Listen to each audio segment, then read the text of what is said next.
मूषिक वाहन मोदक ग्रस्त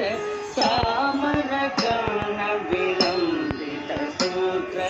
वामन रूप महेश्वर पुत्र दीन विनायक पाद नमस्ते मूषिक वाहन मोदक ग्रस्त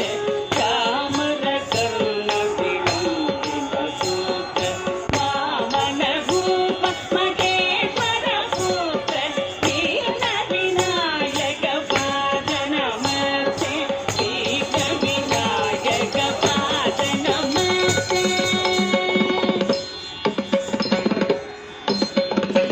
सरस्वती नमस्ते